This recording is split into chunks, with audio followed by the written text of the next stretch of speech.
சிற்றூர் வரை சாலை வசதிகள் சரியாக இருக்கின்றன.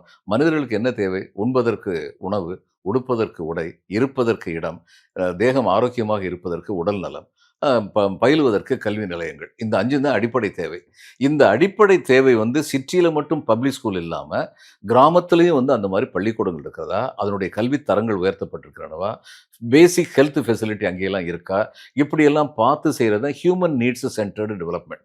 இந்த மனித தேவைகளுடைய அடிப்படைய பார்த்து பார்த்து செய்ற டெவலப்மெண்ட் வந்து ஸ்லோவா தான் இருக்கும். வேகமா இருக்காது ஆரம்பத்தில. இந்த பிளேனுக்கு டேக் ஆஃப் ஸ்டேஜ்ன்னு ஒண்ணு சொல்லுவாங்கல்ல, அது மாரி டேக் ஆஃப் ஸ்டேஜ் வரைக்கும் இது ஸ்லோவா தான் இருக்கும். ஆனா டேக் ஆஃப் வந்ததுக்கப்புறம் ரொம்ப வேகமா போகும். ஏன்னா, சில பேர் மட்டும் அந்த பொருளாதாரத்த வளர்த்த மாட்டாங்க. இந்த பலனடைஞ்ச அவங்க அத்தனை பேரும் ஃபர்ஸ்ட் ஜெனரேஷன்ல வந்து தற்குறியா இருந்தவனுடைய பையன் வந்து எஸ்எல்சி முடிச்சாரு. எஸ்எல்சி முடிச்சவருடைய பையன் வந்து காலேஜ் படிச்சாரு.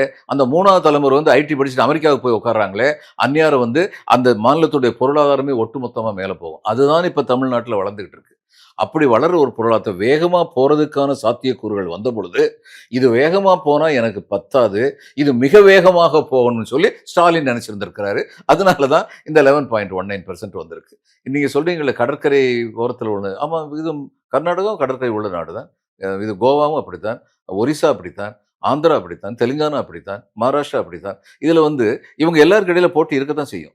அந்த போட்டியில இன்னைக்கு முதன்மையா நிக்கிறது தமிழ்நாடு தான். ஏன் அந்த பெருமையை ஏன் குடுக்க மாட்டேங்கிறீங்கங்கிறது இல்ல தான் இன்னொரு பக்கம் எனக்கு. அது விமர்சனமாகவும் எங்கும் ஸ்டாலின், எதிலும் ஸ்டாலின் விளம்பர அரசாக இருக்கிறது திமுக அரசு.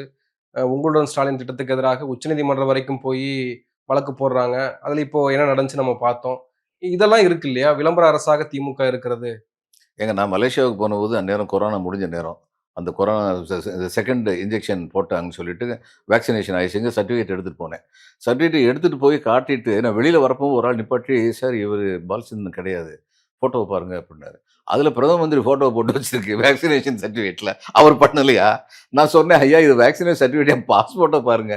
நான் தான் பாலச்சந்திரன்" அப்படின்னு சொல்லிட்டு கிளாரிஃபை பண்ணிட்டு வர வேண்டியிருந்தது. அப்போ அவர் பண்ணினா இது பண்ணலாம், விளம்பரம் பண்ணலாம். இவர் பண்ணா பண்ணக்கூடாது. இப்ப என்னைய கேட்டா யாருமே பண்ணக்கூடாது. எல்லாமே அரசு தான் பண்ணுதுன்னு சொல்லலாம். ஆனா ஒருத்தர் பண்றதுக்கு அலோவ் பண்ணுவோம். அதுக்கு எதிரா எந்த வழக்கும் போடப்பட மாட்டாது. இவர் இந்த மாரி பண்றதுனால இவருடைய இமேஜ் வந்து மக்கள் மனசுல பதிஞ்சிரும் அப்படின்னு சொல்லிட்டு அதுக்கு எதிரா வழக்கு போடுறாங்க. அது உச்சநீதிமன்றம் என்ன சொல்லியிருக்கு? அது தள்ளுபடி பண்ணியிருக்குல்ல.